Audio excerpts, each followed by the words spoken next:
ایوار باش گهدار و تماشاوانین بویر اف ام ون بخیر هاتنت خلقه کنو داش برنامه پیواجویا کوچ برکی آنگو مسیرت مخترب دوی برنامه ده ام بحثا سرپیهاتی چیروکا کوچ برکی سرکفتی دکن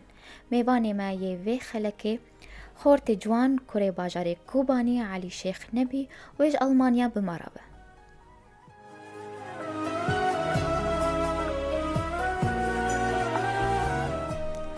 دماتا خوش به ماموستا علی تو بخیر هاتیه برنامه ما لما تخش مامۆستا سەلام لەمە تە گوهدارێتە خۆش بن. سپاس دەستپێکێ دە مامۆستا علی ئەم دخوازن هونەکی لەسەر ژیانە خوا لە وڵات بەئاخەڤن قوناخین هەری گرنگ دی ژیاناوە دە چ بوو ناوێ من عەلیە ez ji gundekî Xwêdênim min ji gundek Kobanî bû teqrîban 15 sal ne ez li Almanya me berê li Sûriyê bûm li Kobanî bûm li Helebê bûm niha wergeriyê dişuxulim li Almanya sondxarî û li ba hikûmeta Almanya.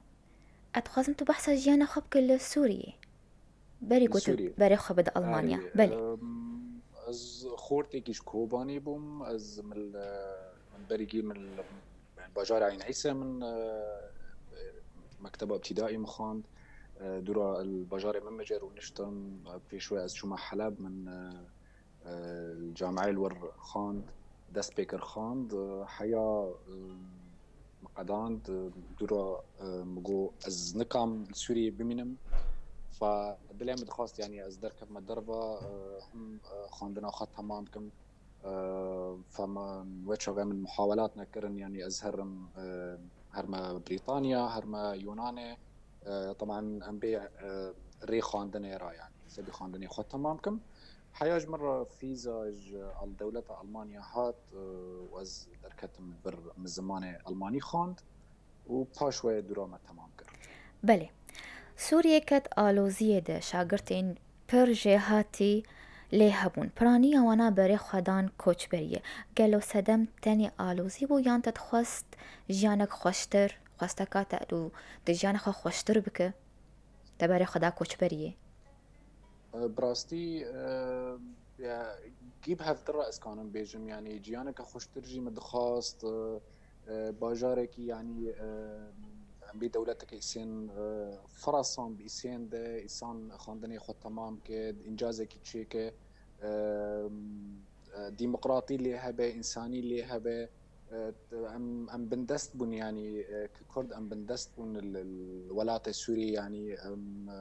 încazatê me yanî qedir nedkirin ez kanim bêjim û bêli bû va tişta ji me re yanî wexta em li Helebê bûn meselan 2004 da yanî ez hatime girtin jî li wir ehdasê 2004 da pêş wê bes va ne sebebehane em bê reîsî bû paş wê yanî no yanî hedefeke din jî hebû îsan xwendinê xwe temam ke û încazekê çêke jiyanekê çêtir çêke دەبەرێ خدا ئەڵمانیا مامۆستا عەلی دەستپێکا تە چاوا بوو تە چاوا دەست bi ژیانە نو کرد لە ئەڵمانیا yani berî ku ez Almanya gim birastî pir zehmet û fîzê yanî xwendinê îsan ji dewleta Almanya bistîne min zimanê Almanî min Helebe min teqrîban salekê min dixwand sal nîvekê ez pêş yanî pişta fîzê ez ketim heya ku dest min ket va firsa ji min re hat paş wê ez hatime Almanya yanî ez ji aîlakê me wedeyê me iqtisadî jî ne pir baş bû yanî bes yanî ez hatime vir min ziman xwand ez nefsê wextê da ez dişuxulîm ziman dixwam heya qubûlê cameyê ji min re hat û min dest pê kir yanî xwendina cameyê tûlî wexta xwendina min ez nefsê wextê da ez dişuxulîm di mecala xwe de yanî di mecala xwendina xwe de jî min hewil dikir heya pêş we yanî çikî ez pêş de hatim sala sîsyan li cameyê min ez yanî profesyorekî ra min ez mebhevdir ra em ser بحوث نشغلين من زمان عربي من الجامعة من أو ذكر ددا يعني درسي عربي سبب هم بي جياني خواز در باسكم و بي تكاليفي خاندني خوش درخم بله ام بین لسر بجارتنا تاج بشی زمان و ورگر لغات و ترجمه چما اف بش ما بس تاجي چبو براستي از زمانا يعني بردا حزدكم يعني از هوب ما زمانا كو از هات ما بر من دست نب زمانا كر من دست روجهلاتي يعني بي روجهلاتي فرع روجهلاتي ما كر هر تشتي ابو يعني بسر تاريخها روجهلاتي هبو سر زمانا هبو سر دياناتا هبو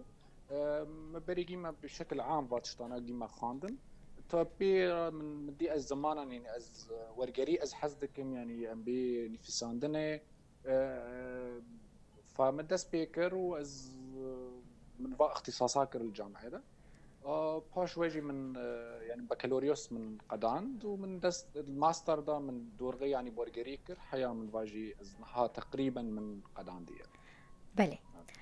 ما مستعلی تا بحث کرد و کاری تد هندری زانین گهی دجی هیا گلو توی کمین کردی روش آوای کردستانی یگو وی آسته ده هندری زانین گهک آلمانی بدست دخه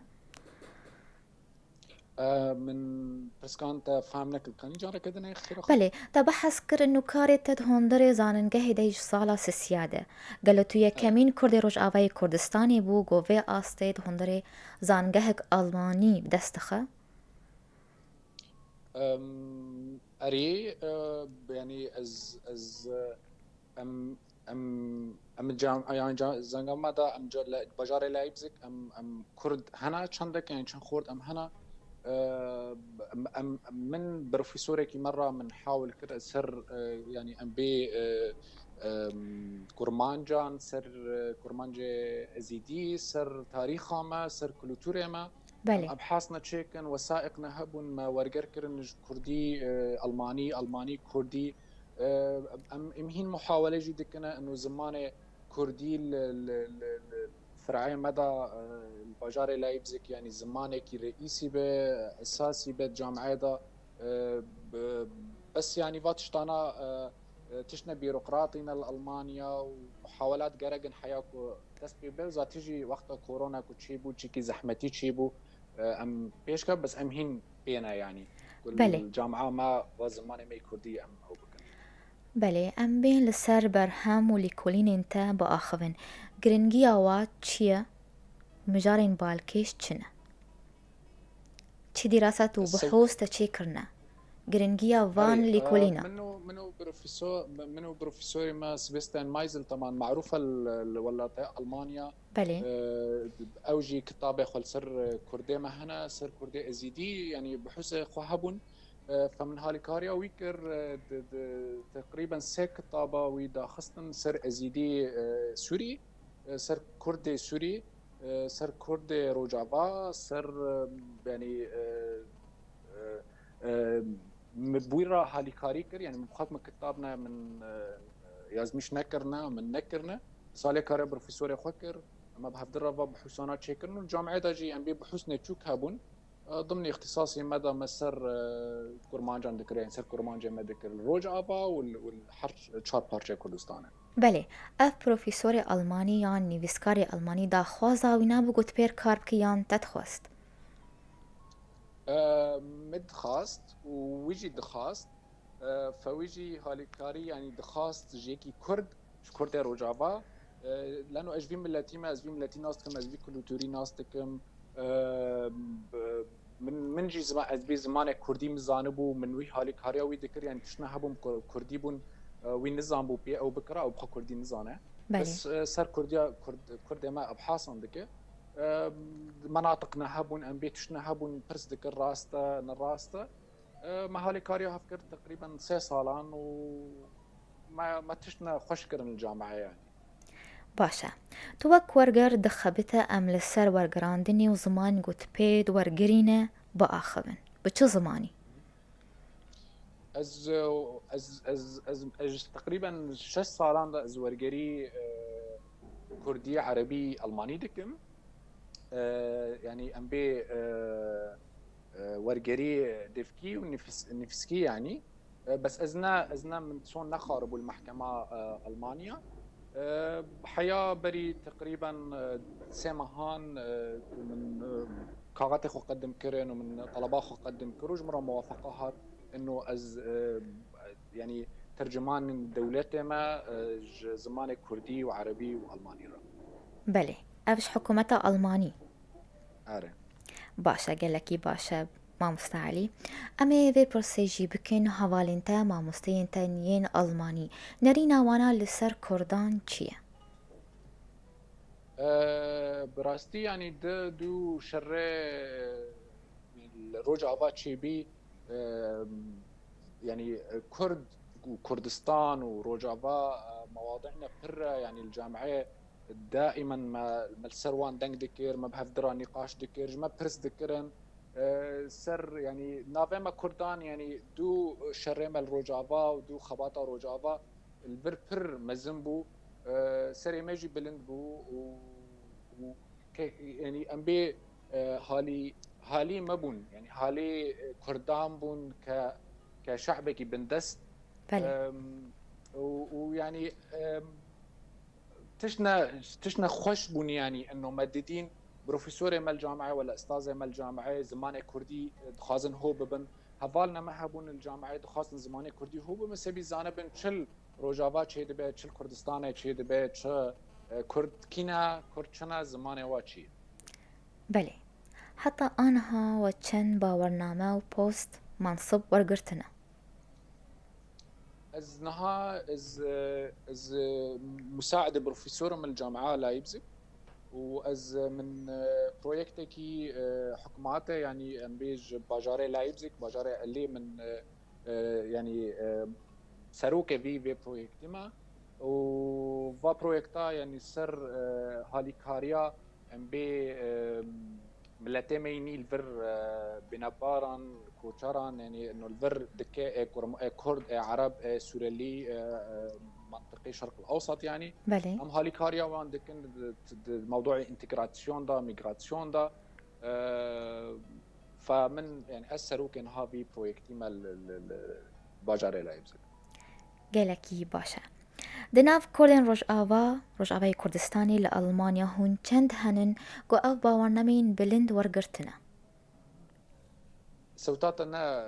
مستسلام كاني دي بس بله. خير اخو بەلێ مامۆستا عەلی دناو کۆردێن ڕۆژئاوای کوردستانی یەین گۆل ئەڵمانیانن چەند هەنە ئەف خوێندن و باوەڕنامەی بلند وەرگرتنەوە گۆم بێژن شەهادەی بلند دیراسەتی عولیا گۆبوانە ڕایە اره هون چەند کورد هەنە براستي بيجم بري كيمبون يعني بله. بري دراسات مثلا اي دكتوراه ولا ماستر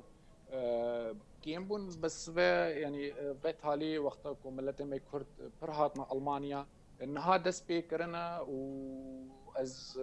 يعني از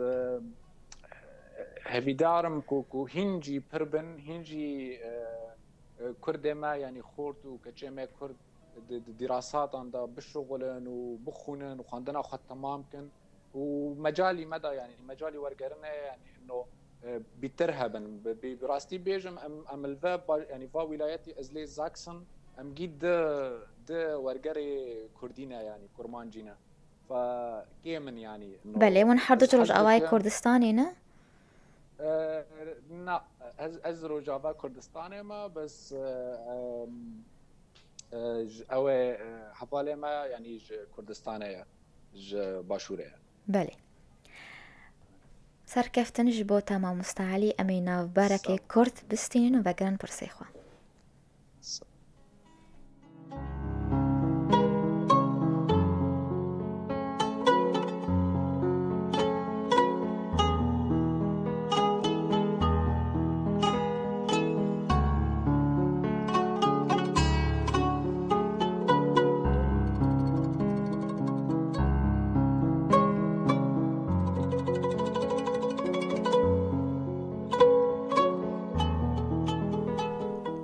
جارکردن هون بخێر هاتنە گۆهدار و تەماشەوانین بوویەر FM دەوێ خەلەکانوش بەرنامەیە پێواژۆیە کۆچبەرەکی ئانگۆ مەسیرت مختەرب میوانێمەیە vê خەلەکێ عالی شێخ نەبی وێژ ئەڵمانیا مەڕەیە جارکردن تو بخێر هاتیە مامۆستا عەلی ساغ مستسلام سپاس ما مستات قال لك خباتا أنا هاتتكي أقرت الولاد بويا تأفقاس كار بكرانا